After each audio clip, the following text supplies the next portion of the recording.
Hi guys, it's Angie with Fun Endeavors Tie-Dye Lab. Today, let's make a reverse dyed shirt.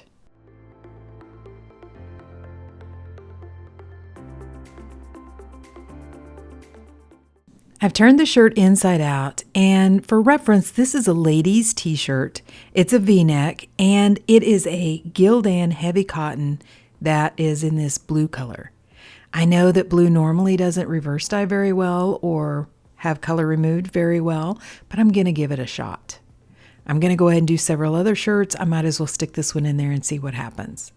For this design, I'm going to go ahead and just do a random sinew shirt, which basically means I'm going to tie the shirt with random sinew lines. I don't really have any rhyme or reason to this. I'm just grabbing areas of the shirt and placing a sinew line. I'm using sinew because sinew is wax coated, so wherever I take one of these sinew lines, wrap it really tightly around the shirt, and I wrap the sinew on top of itself several times. Then I start to pull it, and as I'm pulling, the sinew will start to tighten down on itself. At some point, it's going to tighten down on itself so well that I can't pull it anymore. When that happens, I know I'm ready to move on and tie another sinew line. The wax coating on this sinew, though, will keep the color remover from getting underneath that line to remove the color under the line, and it will also help keep the dye out from underneath this line, so under each sinew line, the shirt's going to remain blue.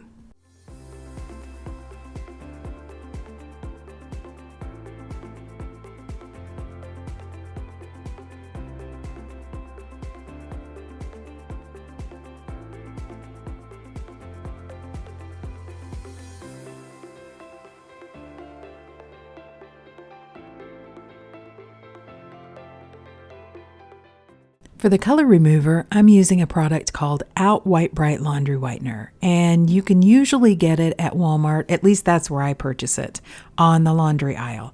It's not a bleach product, so it won't damage your fabric like bleach will, and it doesn't have to be neutralized. But it does have to have boiling hot water. So what I'm going to do is I've placed all of the shirts that I'm going to remove the color from in the same container, and I have quite a few in here. Then over the top of these shirts, I'm going to sprinkle some of the Out White Brite laundry whitener powder. And while I'm doing this, I'm wearing my respirator and I'm doing the process outside. This product is kind of stinky and I for sure don't want to inhale any of the powder, and I'd really not like to have the fumes inside my dye space.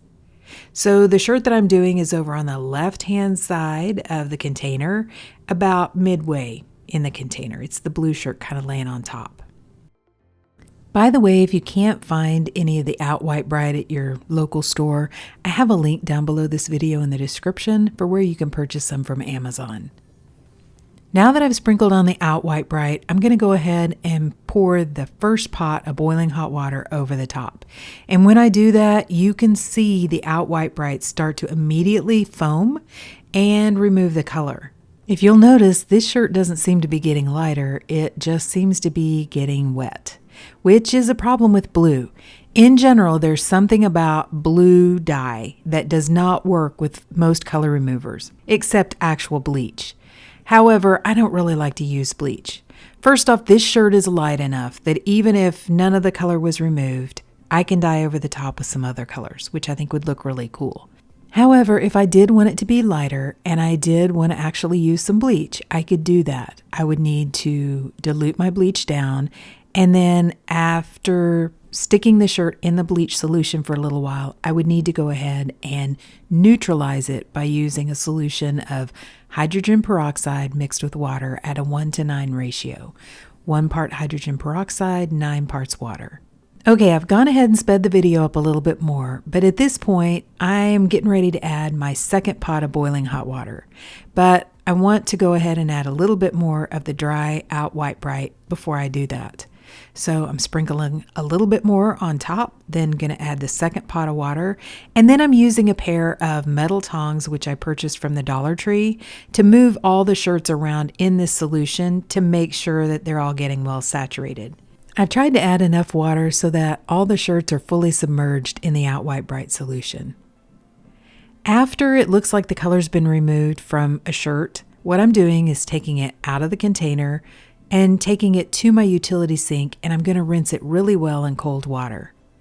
Once I have all the shirts rinsed in cold water, I'm going to put them all in my washing machine and wash them on a cold water cycle along with some Dharma's Professional Textile Detergent, which, by the way, I'm leaving them tied. I am not untying them, and I'm going to leave them tied throughout this whole entire process. Once they come out of the washing machine, I'm going to place them down inside of my soda ash solution, and I'm going to allow them to soak until they're fully saturated. I don't like to use a brand new soda ash solution for reverse dyes, because even though I washed them in the washing machine, got out a lot of the excess Out White Brite and a lot of the Out White Brite smell, I still am probably going to have some color come out of some of these shirts. So I place them inside of a solution that I'm almost done with, and I can discard after I soak these shirts.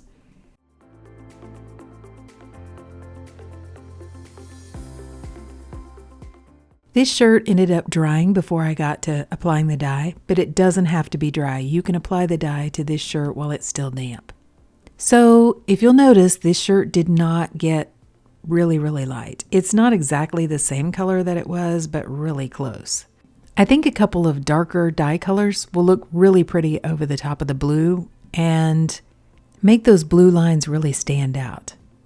I'm also going to do a process called dye over the ice, which in a tie-dye group, you'll see that referred to as DOI. And I'm also going to muck dye this shirt, which basically what muck is it's the runoff from the melting ice that's mixed with the dye. And when I say I'm going to muck dye an item, it just means I'm going to leave that shirt down inside of the muck to process.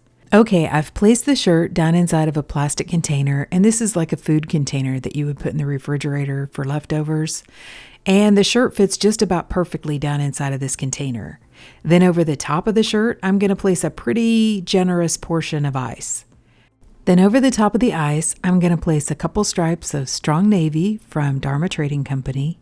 And in the bare spaces, I'm going to place Power Berry from Dharma Trading Company.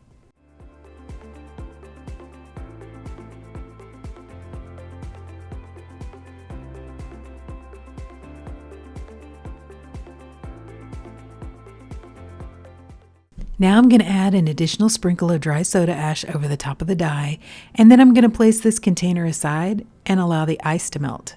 Once all the ice melted, I left the shirt for about 24 to 48 hours before I began rinsing it. To rinse the shirt, I took the container to my utility sink and I dumped out all of the muck. Then I began rinsing the shirt in cold water to rinse out the soda ash. After rinsing in cold for a while, I went ahead and untied the shirt, and then I warmed the water up to hot and continued rinsing in hot water to try to rinse out the excess dye that didn't bond with the fabric. Instead of rinsing for a long time, I went ahead and ran some really hot water in my utility sink, added some Blue Dawn dish soap to the water, placed the shirt inside, and allowed it to soak. When the water cooled off, I changed it out, and I continued that soaking process until my water was remaining almost clear. Then I placed the shirt along with some Dharma's Professional Textile Detergent into my washing machine, and I washed it using a hot water cycle.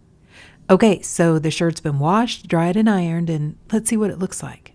Okay, so what do you guys think? I think it looks really cool. I love the bright blue lines.